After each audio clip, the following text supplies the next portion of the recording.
What is scholarly opinion on moon sighting?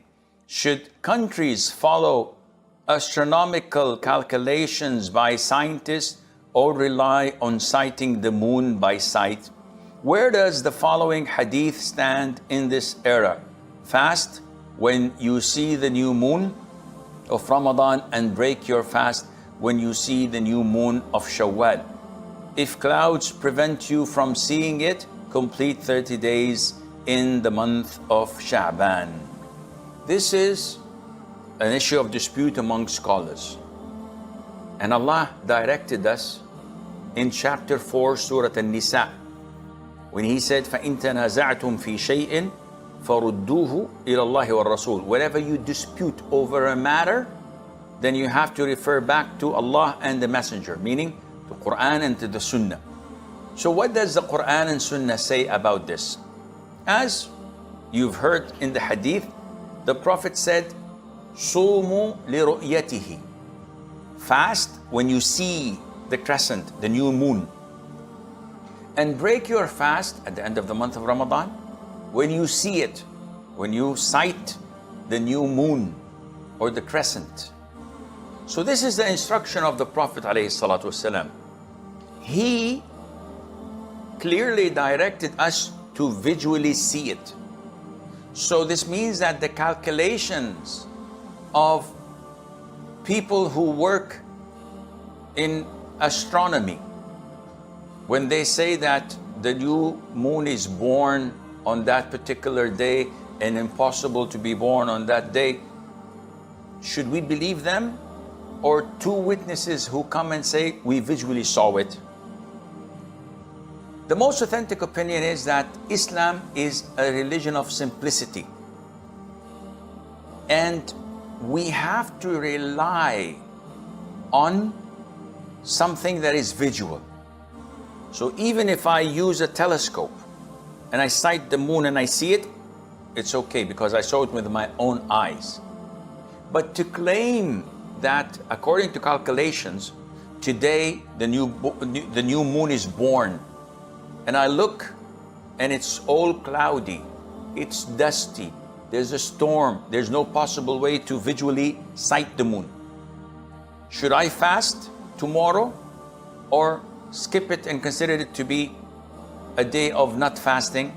The answer is calculation is disregarded. In order to prove the crime of adultery and fornication, we need a confession from the sinner, the adulteress, or the fornicator, or we need 4 male Muslim witnesses testifying of seeing the actual act of penetration and describing it. This is the Sharia law that was at the time of the Prophet ﷺ and will remain until the Day of Judgment.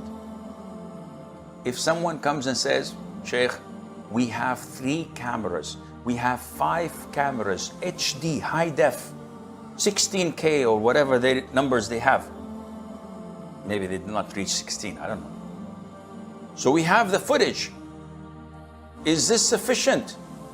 The answer is no.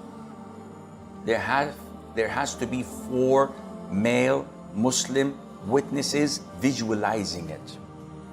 So this is the Sharia law.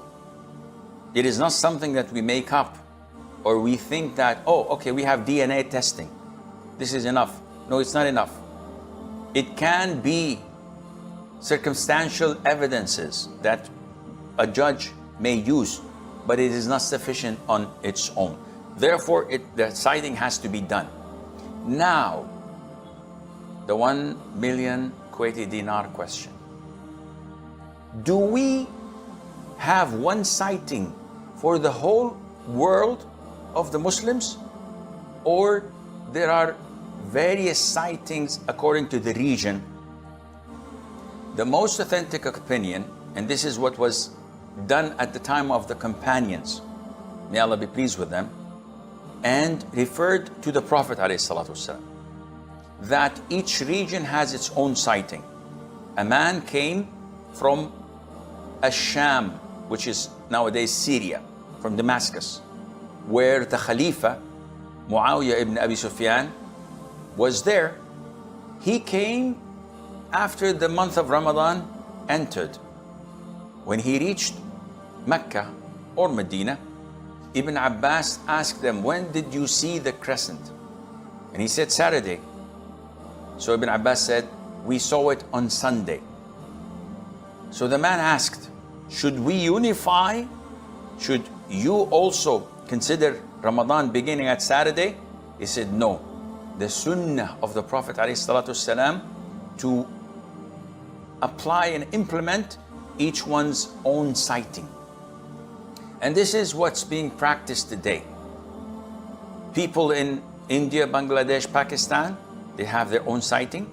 People in the Gulf area, in the Arabian Peninsula, have their own sighting.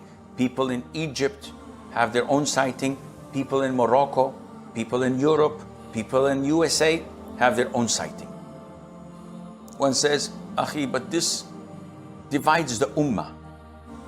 When their Eid is on Saturday, my Eid is on Sunday, their Eid is on a Monday. The ummah is divided. Akhi, this is not true. This does not divide the ummah. When they pray Fajr, do I pray Fajr at the same time? He said, no, there are 3 hours difference. When I pray Fajr, do they pray Fajr in USA? No, there's 8 hours difference. So where is the division of the ummah? He says, okay, gotcha. On Hajj, Arafah is on a Wednesday. So should Muslims in America fast on Wednesday as well? The answer is no. He said, excuse me? I said, the answer is no. Read my lips. Wednesday is the 9th of Dhul Hijjah in Saudi Arabia, in Mecca.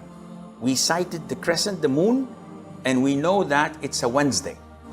Now you guys in America or in India, your Arafah is the 9th of Dhul Hijjah, which means that you have to sight the moon in the beginning of the month.